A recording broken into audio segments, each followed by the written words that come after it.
love is much more than a feeling like marriage. There are so many instances where I know we've woken up, we are not talking. It's not something that I would intentionally want my husband to feel that even in this season, I hate you.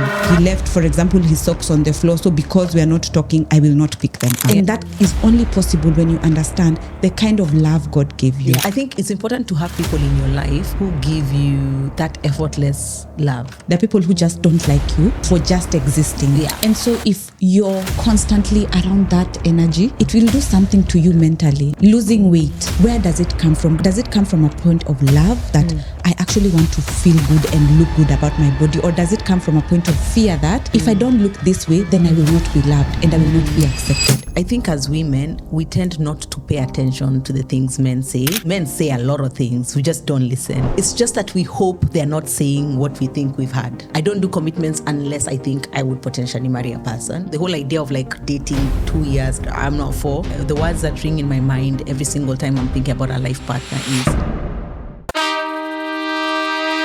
love one another. Gotta love one another.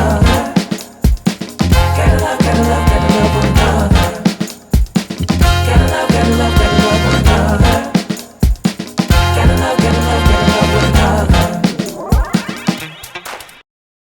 Welcome to the Grace and Glow Up podcast. I'm your host, Ivy Cachero, and on the Grace and Glow Up podcast is where faith meets real life and purpose turns into influence. We explore kingdom identity, marketplace excellence, and leadership principles that empower you to be living holy, both spiritually, mentally, and physically. I hope you're excited and you've been enjoying episode 1, 2, and 3. This is episode 4, and I have a lovely guest. A guest I had in season 1. You people loved her, and I guess also the community that she has, uniquely branded, clearly, is a great community and really brought momentum to my platform. So appreciate you, uniquely branded community. But I want to have this episode with her a little bit lighter, a little bit engaging. So it's going to be a game that we are playing that's created by one of our friends, Franklin. We'll tell you more about it. But before I get on, Madam Mwende. Yes. Take it away. Yes. Okay. My name is Joan Mwende Kinus, and Ivy, thank you once again for having me come back for a lighter episode. Just to introduce myself for those who are meeting me for the first time, I am a woman who's deeply value-driven, and I first introduced myself from that point of view where I lead by empathy, courage, change. I value change, and also my faith is my cornerstone and my foundation.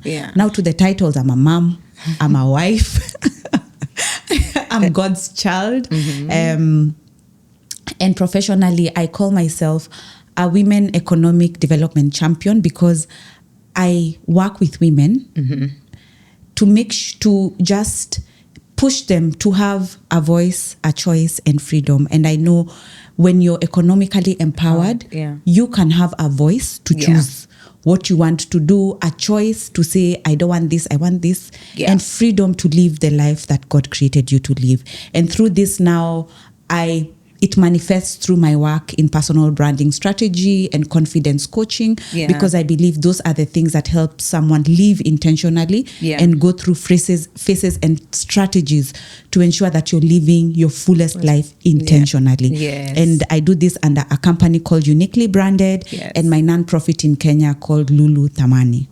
Same thing, different places. You've forgotten one more other thing you do. The She business. Oh yeah, SheMB. Yes. So that is I am part of the founders and I'm part of the community because it's a community. So different women coming together. So it's called She Means Business. So it's different entrepreneurs, people who are in business, are planning to get into business or even have side hustles, coming together to form a community in Middle East and Africa to just see how women of color can progress when it comes to business, when it comes to money mindset, when it comes to just growing our businesses. Not that not that we want to be exclusive, like be a women of color community, but there are a lot of things that we go through that we know we need to break those mindsets so that we are able to go into the world outside. The issues are more accustomed to us as a community. Exactly. And so, to be equipped enough to get into the society and integrate in a more fulfilling and strategic point of view. Not from a pain point of view that this is not happening, but from a business strategy point of view. Love it. So with that in mind, the games that the card game that Bond Blitz has, thanks to Franklin, I featured him on my last season 1 episode. You guys liked it. A couple of my reels really made some good traction on TikTok, which got me worried, which means the questions on this box are quite great conversational questions. There's one on relationships, the red box, and then there is the blue box, that's I think faith, and then the black box is career, and the yellow box is intimacy, introspection type questions. So I mean, Mwende is married. I don't need to intimacy with the Mwende. So we're going to do questions from each card. It's a conversational question, so I'm not really interviewing Joan this time. So it's a conversation between me and her. We're going to pick one of each cards interchangeably and then answer the questions. We might switch some questions, of course, because the cards are really mixed and with relevance. If you see us ignoring, we're not just being weird. So on to the questions. Because so if I got it right, we pick one card from each deck, and we go through the answer. Okay, good. So we'll pick one of this and one of this and then one of this. Awesome. So we start with you because you're the visitor. Guess first. The pressure. Okay. First of all, I don't know. I haven't gone through the box itself other than the questions I did during the last season. So you've not conspired to put the questions here. This is a new box. Okay, good. This is a brand new box, but I know I've answered some of these questions in the previous interview. So And if you've answered, no answering again. I won't answer. I'll pass. Okay. So I think you said the blue is faith. So I'll start with the faith one. Let's start with faith. Just to ground, and then now we continue. Okay. Oh, this is a good question. So it says, how does your faith and beliefs help you deal with fear and uncertainty? Fear and uncertainty. Got it? How do your faith and beliefs help you deal with fear and uncertainty?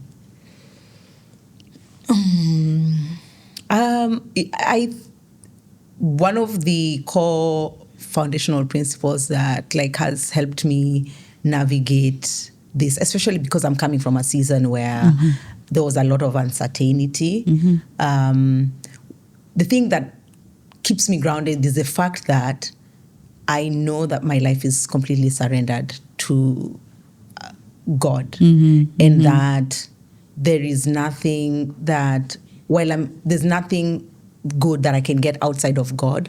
So as long as I know that I'm grounded in God, I can be able to trust that my future is in the hands of someone trustworthy. And so in seasons where I'm, waking up and I'm thinking, I just remember the things that I didn't know and I wasn't quite sure of in the future that God brought me through. And I think, let's say the simplest way to actually put this is my previous testimonies help me feel more confident in the fact that God does things when when I don't have the confidence. And so when I fear doing things or exploring things, I always ground myself on the fact that as long as I have God on my side, nothing can faze me. Wow, that's interesting. I like that. If I can just chime in too, I like that how fear and uncertainty are active things that God talks about in the Word of God. In the Bible, consistently. So it's something He knows that we will go through. And for me, I always know, because a lot of fear and uncertainty is because we don't know how the future will look like. But from Psalms 119:105 says, your word is a lamp to my feet and a light for my path. It doesn't say it's a floodlight or it's a big thing that you will see. But when you have a lamp, you just see the next and the next and the next. And so all through, like, even in our lives, we know if you need your next meal, your next job, your next, God has always come through. But sometimes as human beings, especially like I know, you are a planner, you are, go structure, you're like, in 5 years, where do I see myself? But in the grand scheme of faith, and that's the whole point of faith. Absolutely. Of trusting God with the next and the next and the next. Because man plans and God does his thing. So surrendered life is much better. Okay. Am I wait? So I pick from another stack. I've asked you this question before. Here. Yes. Okay. How do you define love, and how has that definition changed over time? How do I define love, and how has that definition changed over time? Okay. From a marriage point of view, for me, I think the first years of marriage love is normally like a feeling, like, oh yeah, we are all lovey-dovey, we hold hands, I don't know what, all that.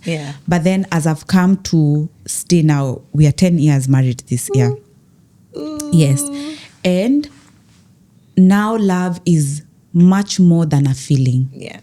And how it has taught me to define love. And then also now I became a mom, and now I love my kids more than the feeling. Like, it's something that sometimes you can't even explain. Like, I got my firstborn. I'm like, how will I be able to love two and children, not of them? Like, how will I split? How will I split my love? But then now when my secondborn was born, I'm like, oh, it's a different kind of love. Like, I have enough love for both of them, and I can't say I love this one more than this one, or all that. And for me, I always now get reminded, because sometimes you now get to see, quote unquote, I don't want to say idiocy, or like how we define things as human beings. Then you go back, you're like, oh, that's what God meant when he said, for example, like in Corinthians, when he defines love, like love is not jealous, love is not patient, love is not patient, and it's more less than now a feeling to more of, it's an action, it's a verb, it's a noun, it can be so many things, because love encompasses so many things. And even from a work point of view, like, I know now I am a person who I don't ever want to lead with fear. Or make people around me fear me, including my children. Like when I walk in and say, didn't I tell you? When it comes from a point of fear and those negative connotations, it's not sustainable. Versus when it comes from a point of, you might not love me the same way, but I know I don't want to always come from an intention of, I want to make you feel bad, I want to make you hurt, because, for example, trust me, like marriage, there are so many instances where I know we've woken up, we are not talking. Things are hard, right? But it's not something that I would intentionally want my husband to feel that even in this season, I hate you. No. And things like, okay, he left, for example, his socks on the floor, so because we are not talking, I will not pick them up. You know, and that is only possible when you understand the kind of love God gave you, the kind of grace, like, you deserve eternal punishment, fire, all that. But he says, sorry, no, I'll clean it all up. Not because you've done anything, not because you've fasted, not because you've prayed, 50 times daily, not because, but because I love you. I love you just because. Just because that, even though sometimes you don't feel like praying, even though sometimes life becomes so hard, I just love you. And I sent my son to die for you. Yesterday, for your sins, yesterday, today, and even forever. So when you think about those things, you're like, then who am I? Why can't I extend the same kind? Yes, who am I to let people then fear me? From that point of view, who am I to let people know that I hate them? And so that, and always just going back, and it really sobers me to understand the magnitude. And I don't think I've even understood it more. But with life every day, you're like, oh, and you still love me, God. And you still love me. So who am I?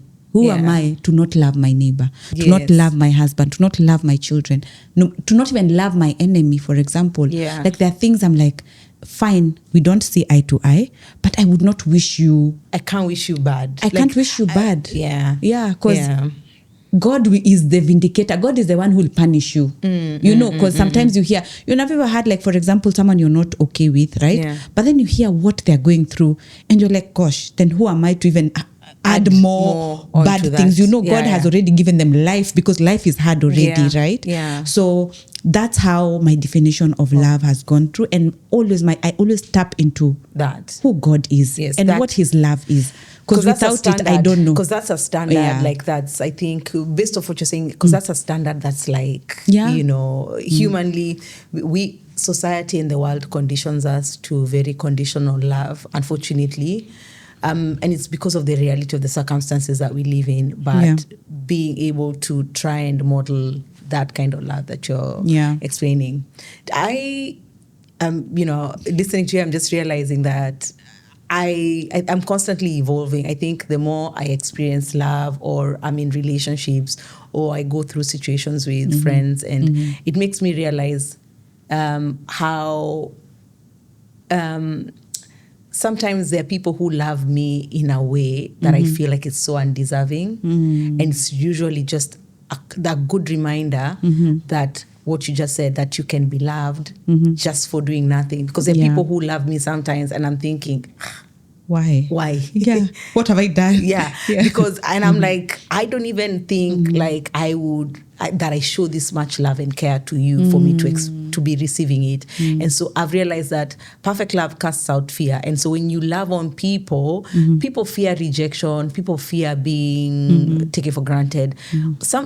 There are still people who don't know how to accept love, but if you love on people, right, you are part of God's expression of people believing that you could just be loved just like that, Yeah. I think one kind of love that I've not talked about, and you've reminded me when you say how love casts out fear, in terms of, like, you see how we see, like, TikToks, Facebook videos, I don't know, YouTube videos, where it's the most nastiest, worst kind of person. Yeah. And then someone, like, for example, their mom or someone just decides to show them love. Yeah. That when you hear the before is, this person is unmanageable, unchangeable, the worst, in fact, he's in prison, all those things. Then love shows up. Yeah. That love can transform where law or fear or cannot get into, because love goes deep. But the kind of love I've not talked about is the love to yourself. Because there's a lot of talk where, especially as Christians, like, no, I know the word says love your neighbor as you love yourself, because you love yourself. Yes. But a lot of people have, like, twisted it to, you should not love yourself, but love others. Because it's human nature to love yourself. But then, what does loving yourself mean? Right? Yeah. Because then you cannot allow people to love you if you've not made peace that you deserve that kind of love. Yeah. And if you've not made peace that actually God loves me. God loves me enough for me not to go through what I am going through. For me not, because you can accept to be in a situation where you're disrespected, you know all that, and then because you feel like there's nothing, because I need to love them better. Exactly. Because and you can't give from an empty cup. Because the level of even that love and respect that you show to yourself mirrors what other people will come and show to you, right? So sometimes and that's part of even the purposeful work that I do, in terms of sit down and show yourself that you are also deserving. You've been loved, first of all, before you deserve it. And then the way you give to others, they might never give you back. But their boundaries that they will empty your cup to the core and leave you at a negative. Where do you feel it? Where do you empty it? But you need to keep on feeling it. Find places where your cup is filled. And I think sometimes, we have a tendency to, it's important to go where, I think it's important to have people in your life who give you that effortless love, because it helps you gain a confidence of that, like, yeah, like I'm loved, and I'm that. Because that also girl. Yeah. in life, and we're talking about this, there are people who just don't like you for just existing.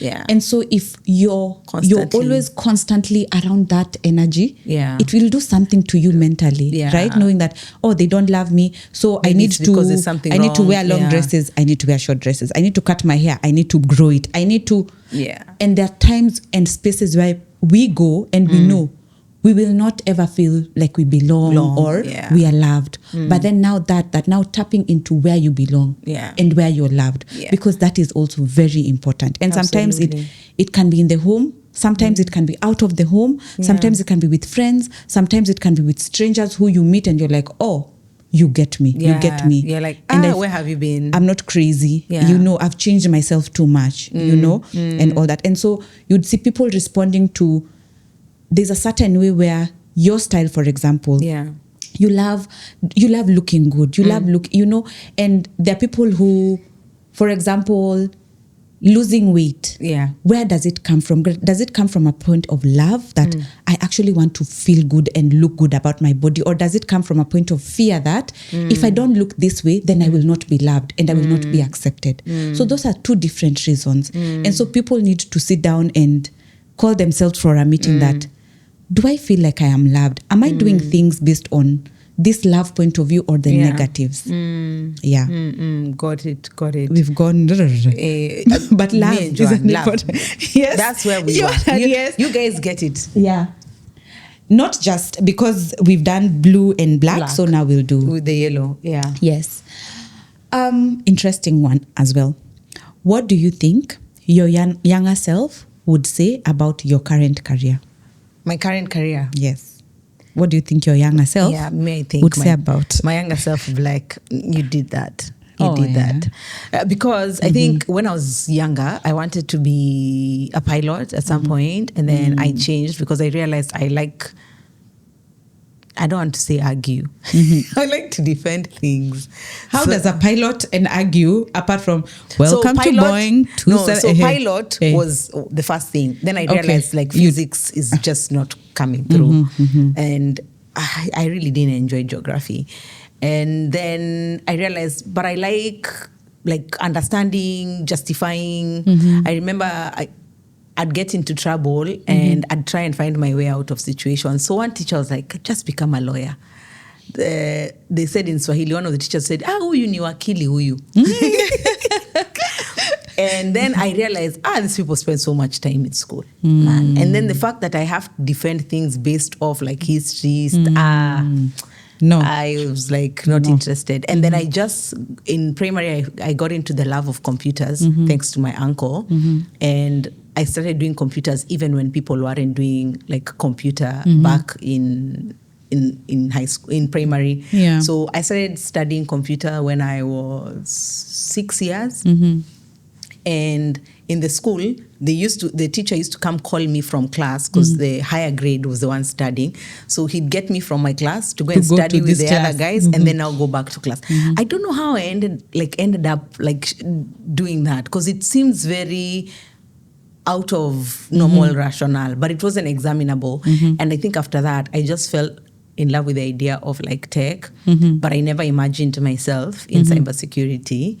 But here we are. So I'm sure and your younger 6-year-old me is thinking, look at you. From a therapy point of view, there's a classification of people called rebels in terms of rebelling the system, rebelling the society, rebelling. So I don't know in a relationship point of view, but talk to your therapist.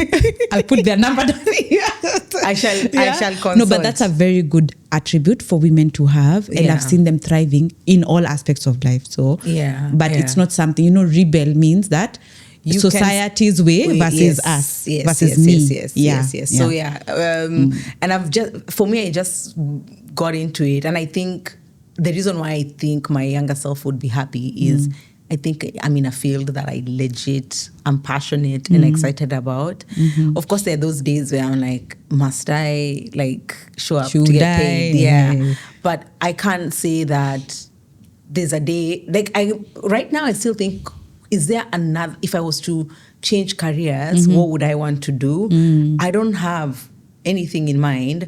I mean, except ministry. I almost said and podcasting. Except because this doesn't feel like work per se, but like if I'm talking employment and corporate, like cybersecurity is just, I mean, big tech. I mean, I could evolve within the industry for sure, because now, like, I'm in a completely different field than I was before, but still within the cybersecurity lingo. So that for me, still within this space. But yeah.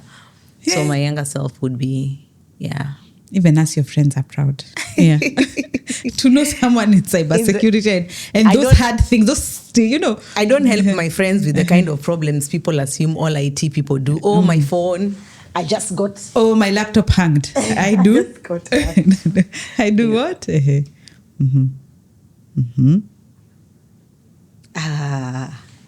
is nice. Ask it, yes. What's something about your past? Wait a minute. You're asking me the faith card. I've already answered the faith card. No, you asked me a faith question. Oh, so it's my turn. Oh, my Lord. Okay. What's something about your past that your faith and beliefs have helped you make peace with? Yes, I know. Okay. So, something about my past, and I shared this before in the podcast in terms of how I grew up and how my family setting was. Yeah. And for me, it was because my parents used to work abroad. Yes. And so we used to stay alone a lot of time of our childhood. Yeah. And being the first girl, I was the person who was run to for things, hands-on. Whether I was in school or whether I was doing things, you know, and all that, I still was the person who people would ask me for things, you know, and all that. And so, sorry, my phone, but it's silent. Imagine if it was ringing. And so, by default, and my conditioning was performance. Yeah. And then also the other part of the performance was I found a lot of structure. I'm a very structured person. And I found a lot of structure in school because at home was not structured. Like, you're not here, so what do we do? So, you know, I had to figure that out. Yeah. But then school was like a safety net where I found the structure. And without being told, then I used to perform well in school, and I liked going to school. I liked to be the first student in school, to be in class, to arrive in school, and even sometimes when the matatus, like the public transport, have striked, you make a way. I go with the train. I say I want to go with the train. I want to go. Like, I really liked school. Train was working back then. Yes, in our community, we had a train station to town, so maybe there are no matatus to town. But matatus to like Nakuru, there are. So I'm like, I just want to get to town so that because I cannot imagine sleeping another night at home, something like that.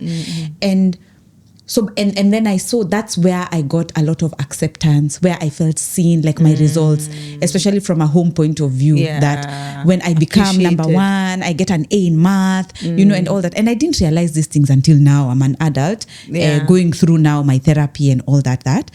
And so I have that performance trauma, if I may call it like that. Like, I want to perform, because that's where I knew that if I perform, I'll be seen. Right? Yeah. And so of course now going to, thank God, now going to working in multinational and global companies in the countries that I've worked in and all, seeing my value tied to that by people around me. Like, of course, my mom in Africa would say, my daughter, you know, she manages, she's abroad. She manages global brands. You know, even today she's creating a copy for Australia. So, of course, our parents are so proud. But what it does to me now, because I left that field and now I'm trying to discover myself from not a performance point of view, but from I can get seen and valued and without performing. You see, and a lot of it, because sometimes you only realize, I say it's being an A student and being in school and being with my friends as well, because it's also affected how I view relationships, that I need to keep on giving for me to be seen. You see, and so that's something I've really had to go through. I can't say now I'm a top student at that. no, because I am unlearning years and years and years and years of that. And so what it comes with, like some toxic shame of you're sleeping, you're watching Netflix. Okay, wait. The whole Saturday, you're just sitting. And I really admire women who can just wake up. Like, I had a friend who, she would just wake up, go outside, take her tea, sit under the sun and say, I'm just basking in the sun. I'm like, how? How, like, what is going through in your head? Life? You know, because there's that uneasiness that we're just sitting, or even having to sit with a friend like you for coffee. The first time a friend of mine asked me for coffee, and we went and sat down. And I'm like, tell me the news you've come to tell me, because we can't we're wasting time if this is not a productive discussion. To hang out. Hang out, do what? I feel like I've perfected the art of all those things, man. Exactly. And I think it comes with age, because life in your first, like, formative years, your you know, like teenage 20s and all, is you're finding yourself with the traumas and the conditioning that you had as a child. But then now, as you go into your 30s and now up to now, I don't know about 40s, but at least where I am now, it's now defining who is Joan and what is my place, for example, from a faith point of view. That now I can say I don't feel that toxic shame as much as I used to feel it before. But it's not that I don't feel it even now. Like, if I just sit and watch a Netflix movie with guilt, but then I say it from a point of, but God loved me without the performance. But God cared for me without all these things. That now I even enjoy going to church, because then I used to go to church as a leader. I was a prefect. I was doing all those things. So when I go even into an event for school, I'm always on my toes. I'm checking, okay, the entrance, the what. When I go to church as well, now I'm a pastor's wife. I'm like, oh, okay, I need to do this. No, Asha, she's vomiting. Go, you know what I mean? You know, she needs prayer. Go. Oh, she's crying. Tissues. You know, all that. But then now, and I think it's very recently that I have gone to church and just sat. And listen, not because of checking around, like, oh, the offering basket. Hey, offering basket here. You know? And I really am appreciative to God, because also, like, for example, the generation of our parents and our moms, they've come to discover that who they are and how their traumas have really affected. Because, for example, like me, the women who are around me had carried a lot of trauma only to discover themselves in their 50s, in their 60s. And so for me, I'm looking at it as, God, thank you that I get to see this. Because then sometimes when you're operating in trauma, you're like in a delulu place. Like, people are telling you, everyone is seeing it except but you're not seeing it. You know, and you seeing it is a privilege that, oh, wait. And when you see it, you cannot operate like you've not seen it. Yes. You now have to do something about it. You have to and that's what faith has helped me, like, in those beliefs. And it's grounded me in, by the way, I'll be okay, because I'm enough. I can rest. Yes, I can sit. And I think it's one of the things, I think, major things I've been studying this year. There's a book that I was reading, referred to by a friend. I've forgotten the title of the book for some reason, but it basically, the major theme of the book is about being able to, like, rest in God. Like, and you know, when I was reading it, I was just thinking about the story of Mary and Martha, and how, like, Mary, you know, one was just able to sit. The other one just felt like, and Jesus said, like, I'm more interested in this one who just sits at my feet and focuses on hearing from me, as opposed to, like, the one who's, you know, gallivanting.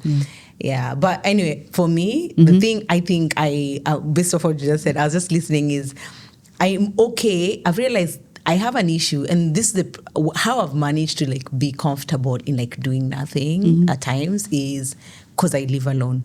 Yes. Nobody, because, you know, when you're sitting with people, like, let's say you're at home, like, you know, my phone calls, I cannot just, you know, you hear, stop, Ivy, you were saying, can you get out? Because the thing is, when I'm home, and, like, I've had breakfast and, like, you know, caught up with people, and then I'm like, okay, I need another nap. It just feels weird that you're going to take a nap and nobody tells you, like, hey, why are you going to sleep? But there's this look everybody gives you, like you're going to sleep and we 2 just p.m. woke up. Yeah, like as in what have you done the whole day to like deserve your sleep? But one of the things is, I know this is like not relevant for everybody, but as a woman, I've been able to appreciate like my cycles much better because I know my peak performance weeks. Like the days that I know there are weeks like I'm OTT, like when it comes to performance. Go. And then there are weeks I'm like, man, I've done all I needed to do. There's a week I maxed out and then now here I can rest comfortably. Because the idea of like, I'm having a terrible week with cramps and everything and then I'm trying to perform. Honestly, I'm not cut out for it. Yeah.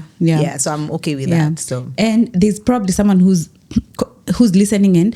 I like that book, like Resting in God, right? Yes, And there's someone who's like, oh, that's not for me and that's not. But what if you asked me, even 5 years ago when I was in my grind, pregnant, carrying a baby, but I'm doing everything, grinding. You running what? If you ask me if I'm resting in God, I'm like, of course. Yeah. Of course.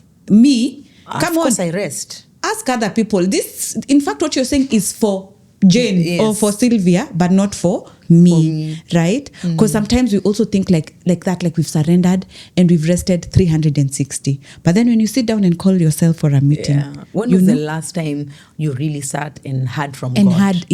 And you had just a nothing day, a 0 day, whatever you want to call it, right? And what were you doing then? Were you actually even resting? Bas. So I'm like, in fact, for Dubai people, like going home for vacation, for me, is not a vacation. Same. Likewise. What are you saying? Likewise. Oh, cousin. Oh, what? Oh, you what? visit. Nothing. I feel like you have more meetings in a day than you have on a normal work week. And you spend a lot of time like soaking in a lot of... 1 minute you're having such a happy conversation, the next minute you're in some sad issues, dealing with someone's issues, then you're sitting with a bunch of people talking about the economy, then you move, some people, and then you come back to work. I've just laughed that, and how was your vacation? It should have been perfect. I'm like, wonderful. That's why I think people need vacation from vacation. So anyway, I go. Let's go to the next question. What time? I don't know how much time we have now. We still have another 5 minutes. Let me just skip on that one. Okay. So there's a safe one and it's not so safe, but it's in the middle. So I'll start with that one. Okay. And then if you say no, I'll read the other one, which is boring, but no, there's nothing about these cards that are boring. I'm just saying to Ivy because I know my stories. Yes. So how do you know when it's time to let go of a relationship? That's not a safe one. That's a very easy one. I said love it. Thank you. Good. So I love the question. Good. I said this before in another video that I have to start by saying that I think we live in a society where everybody is really seeking like relationships where they can feel loved, appreciated, and seen. Like people who show up 100% for them. But when people go into the world because of fear, rejection, and everything, people tend to show up with a part of them reserved just in case so that they don't get hurt. The problem with that is that when you show up with this reserved version, aspect of yourself, is you don't completely show yourself to this other person to be loved wholly the way you want. So one, you either attract people who aren't supposed to be the people who eventually now find out the part you'd been hiding and realize I'm not cut out for this. So for me, the thing that makes me confident and changes my perspective in terms of how I know when I'm supposed to let go is one, I legit show up 100% without fear of what if I get hurt. But with wisdom. So I'm not just saying, every relationship I get into, I'm like, but I think I'm at the age where I don't do commitments unless I think I would potentially marry a person. So I'm not for the idea of like commitment unless it's very well defined where this is going. So the whole idea of like dating 2 years, I'm not for. But I think when I finally do say, okay, fine, I'm doing this relationship with this person and we're doing this because we're anticipating marriage, the kind of conversations we have are very straightforward. Nobody is mincing anything. I show up, I lay myself bare because I want you to not feel like you're taking a gamble. What you see is what you get. Unfortunately, in certain situations, life brings out aspects of people, including myself. There are like seasons in life that brings out aspects of people that make you realize, man, this journey I'm going with, this is not a good contender for my team. And so the things that usually make me confident about leaving myself is like things that affect my identity, my value systems, and my beliefs. And these ones are the ones that are core to who I am, things that I'm not willing to compromise. If I realize that in a dynamic, these ones are just tampered with in some shape or form in a very recurring way and cannot be, we've explored ways of like trying to get middle ground and it's not working. Adios, muchachos. Adios, muchachos. And the reason why I'm able to see, I've had a conversation with someone this week, and they said that marriage is a thing for women. It really threw me off. But the reason why I wasn't quite shocked by what he said is how many times I've had it said by a man. And the reason why I'm just saying this here is to just say, like in dynamics, we tend, I think as women, we tend not to pay attention to the things men say because men say a lot of things. We just don't listen. And I don't think, it's just that we hope they're not saying what we think we've had. And so sometimes we prolong the process of like letting go a dynamic that's probably not going somewhere. But I think when you know that the thing that God has for you is good, letting go of something is in total surrender of the fact that if this is what God wants for me, He'll make it work. But if it's not, it's also fine. Because I genuinely am at a place in my life where I don't want what God doesn't want for me. And I also don't want anything that will hinder me from fulfilling destiny.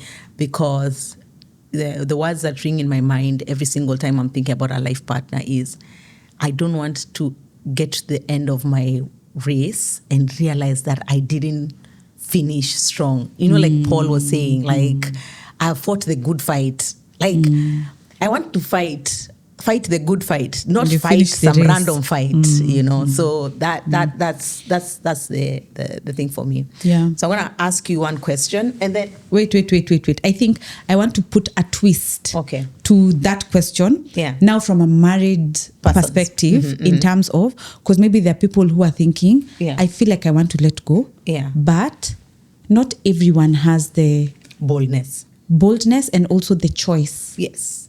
Remember when I said choice, voice, that it's not a choice. According to the cards laid on the table, you cannot afford to leave. Yeah. But then the question asks to let go. There are many women who have let go of their relationships, but they are still inside the relationship. Whether married or even dating or even we stay and all that, right? Because leaving fast is a very big thing. It's not something, and many people, like for example, if you asked, and I saw a lady ask this, that if you were not afraid of what people will say, what judgment you'll receive, what criticism someone will give you, would you still be with the person you are with today? 99% of her audience said, no, I would leave. Because you remember, like, as long as the more you get into that relationship, okay, not 99, I think it's 94. But then the more you get into a relationship, the more many people now start getting involved and getting involved and getting involved. You know, and then you go for marriage, you do Rurasho, you do it, you do what. More people are coming in. And so making that choice is not only leaving one person, you're leaving the whole community. It's a whole, especially from our context. And it comes with a lot of shame. Exactly. And it comes with a lot of society. But then, I also like someone else who says, normalize living after the first night. Normalize living, but then it's not a cultural thing that we have. Normalize living after a proposal, guys. Normalize living after that date when you felt steamy and normalize. Yeah. Normalize living after those when things. You normalize see the living cues. after getting out of hospital after giving birth to your child. Normalize living, things because we might laugh about it, but those are. If you tell a woman who has been battered, is in deep abuse, that live, it is not something that is so automatic that someone can do. It's so hard. It is so hard to have a voice in that. I think but letting go, even battered, I think battered is easier to explain to people. This is what I've come to. Emotional. Because the emotional one is usually battered. Everyone can see your wounds and say, this lady, no, she needs to leave. This man is going to kill you. But the one that I think a lot of people struggle with, and I must say this, in my circle, because, I talk with men a lot as well, I've come to realize that, you see the emotional, women don't shoot the messenger. I'm just saying, from what I've assessed, I've come to realize, one, emotional generally is such a painful one to experience. And two, because that's usually hard to vocalize, it's hard to articulate what someone is doing to your psyche. Because when you even articulate it to them, it seems like it's in your head. How could I be a narcissist? Me? Even so telling you it start to other people. second-guessing yourself. And then telling to people who perceive things the way your partner perceives, right? And then you realize, maybe for sure maybe there's I'm something wrong. Head. But then the other thing is, I was saying about men as well, that I've come to realize, there are many other this is just my opinion. There's a way when women say, the issues that women tend to face, and the ones that people talk about a lot, are very expected, to say the least. My husband cheated. Everyone nothing out of this ordinary. Or, my husband was violent. We're already trying to fight femicide. That one, people already know the conversation. But when a woman, when a man tells you a story about the things women do, I've realized it's not just the usual simple cheating. It's such a well thought out, sometimes I'm thinking this is Jezebel. There's no way a person with a heart does this, because I feel like women take a more calculated way of and that coming is true for someone. But let me tell you, Ivy, and you're speaking for me. I'm a women champion, empower. Because even those not even to demean those the femicide, the battering and all that. Even though we throw it here, those are serious things, issues. Yes, very serious. Yes. But then on this side, you know how they say when a woman loves, she loves for real. Oh yes. That by the time it takes much more energy, activation energy, for a woman to do X than a man would.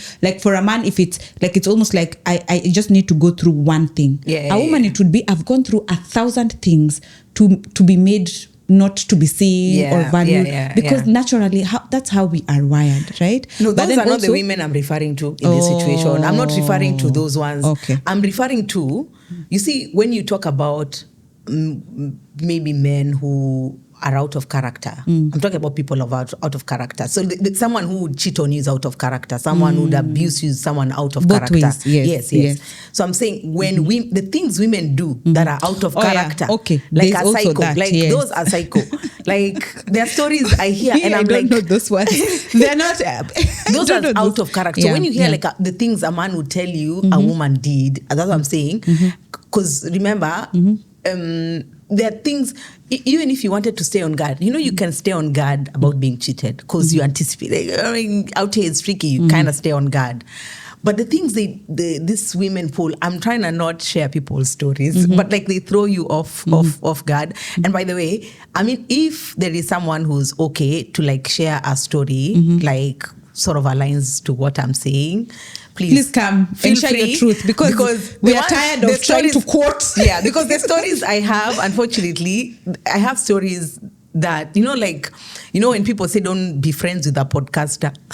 because they'll share your story and they're like, we know that is Samson. We know Samuel. That's his story. It's so okay. I'm not going to share anybody's stories, but like that's the situation. And that's the reason why sometimes, and I don't listen to these stories thinking, oh my God, like those women are really bad. Although, I am like, okay, they're extremes. But sometimes I really pray that there's never an experience that I go through life that changes me to that kind of person. Ivy, those things, let me tell you, it's like, and I'm just challenging that from a point of, because it's like a slow burn. That's it's what like I'm saying. And then it's every time, for example, even the person who starts taking alcohol, taking drugs and all, they always saying, guys ended up in rehab. Can never be me. That's what you say. Cannot. That's why you pray that God gives you the grace. That's why I'm saying for me, I don't think as if, I could never do that. I'm like, it sounds ridiculous, but you just hope there's no experience in life to God, that won't like do that. shifts you. Personally, me, the reason why I know times to live a relationship, I know relationships. In fact, not just relationships, I know settings that bring out a version of myself that I don't appreciate. And so even at work, like I know, like in a place, for me, I don't think it's just about professionalism, like doing your job and whatever. Like I do know that there's an aspect of yourself. If like I feel like what I'm doing, my personality and my character is not glorifying God, I'm in the wrong place. Good. Like if I'm constantly changing a bit of myself, I'm doing tiny things, a simple thing as like gossiping in the office or like, constantly complaining. I'm like, something is wrong. Either there's something wrong with me or there's something wrong with where I'm at. And so that's when I take the cue to say things like, it's a wrap. We gotta leave because I am more concerned about being more like Christ than staying in places where does not. Okay. I don't know if we even have time for the last one. The last one. No, I'm just curious. To hear what it is. Maybe it's something. It's a yes or no. But we can conclude that living and letting go is two different things. Right. And not everyone has that choice, but they shouldn't live. They shouldn't live like that. Oh, I was going to say, because you said that before, and I was going to say, just to add on that, as a liver, as a liver, tell us. As a me, I'm a let go in some points. I'm a liver. As a liver, I've come to realize people don't care. People don't care. You see, the things you are saying, like, you feel like you worry, if I leave, what are people gonna say? Trust me. And that's the truth. People don't care. People don't care. Tell us about... People don't care, and you'll realize the time people will talk about it is maybe the first 1 week. And then life happens. Somebody else will do something and there'll be the topic. New news. And then people won't even...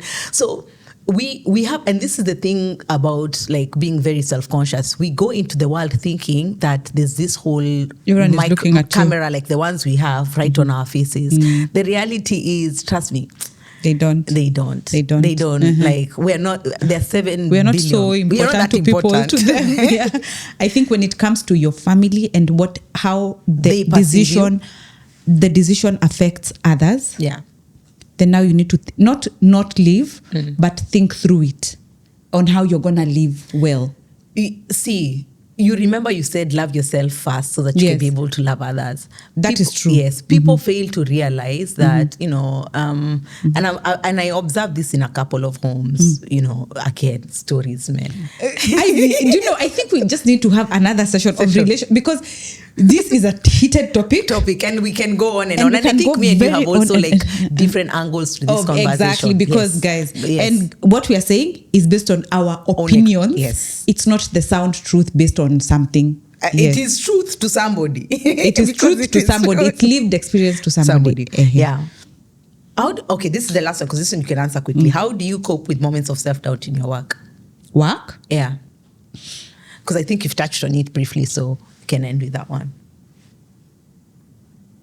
Self-doubt in my work. Because now you're an entrepreneur. Yes. Yeah. So let me tell you. There are 2 things that I try and question myself. Like, you see, I told you about the performance and all. when it comes to that performance and seeking an ideal, a perfect scenario, that is based on externals. Because it is perfect based on what? Yeah. It is good based on what? Is it an A based on which system? Right? And because coming from that point of view, now there's no system that equates, is it an A, is it a B, is it a what? So the system that I always tap into is, Joanne, based on your goals and based on where you want to see yourself. Where are we? And that is internal. Yeah. Because self-doubt as well sometimes comes from when I see and start comparing to something, another coach, another woman, another lifestyle. I'm like, oh, but she looks like she has, And I always stop myself to say, but Joanne, you're on your own journey. Look at your progress. Yeah. Is it where you want to be? Yeah. And that is like a dance, because of course in this social media world, in one meeting day you're people, having a good day. One day, those cycle things that one day you're like the best, I can conquer this world plus Venus plus Mars. Yeah. And then the next you're like, oh my gosh, why am I even doing this? Yeah. I'm going to LinkedIn. Let me go look for a job now. Let me, and all that. So that's how. Yeah. And of course, and that's that God created me as me. Yeah. To do what I was created to do. Yeah. That no one else in this world, in the whole world, is unique like me. Yeah. Right? Uniquely branded. So plug in. Exactly. Yes. So am I doing what God created me to do, or am I trying to do what God created someone else to do? Yes. And that's the thing, to make sure I end with this punchline. There's a quote that usually says, well, it's a quote, a meme mix. Basically, like if you try and God has assigned the blessing to you and the person you are, but you're trying to be somebody else, so the blessing is not coming because you are trying to tap into that blessing. You doesn't exist. Yes. So it's like you've changed yourself so much, and I'm like, please, just become you so that God is like, just become you so that I can bless you. Your reward is just for you. So you're uniquely branded. You are uniquely branded. Yeah. And that's why you need a coach stroke strategist, because we rarely get out of our heads. Yes. And what we as uniquely branded help you do is sit down and focus on you. Because life does not give you that time to focus on the core of who you are and how you're living your life. Guys. Joanne just said it. If you've loved this episode, please like, share, and subscribe. You help me keep the lights on.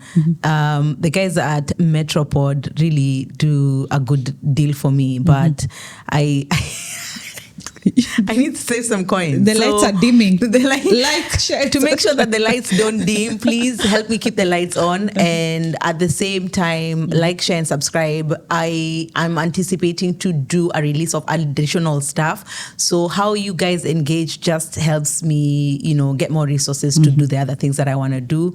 So looking forward to seeing you in the next episode. As again, if you haven't met me yet, I'm Ivy Cashero. Thank you for watching. Oh, I needed to add this. I forgot to mention. Get these games from Franklin Davids. I'll put his link onto his Instagram. And he does a monthly gig every first week of the month. It's called 19th Hour. It's usually in Al-Quoz. So guys, if you're in Dubai, follow his page, get more details around the event. It's usually, these questions are great for nice conversational networking. And they've seen how heated. So imagine getting to know people with these questions. So thanks for watching. Bye.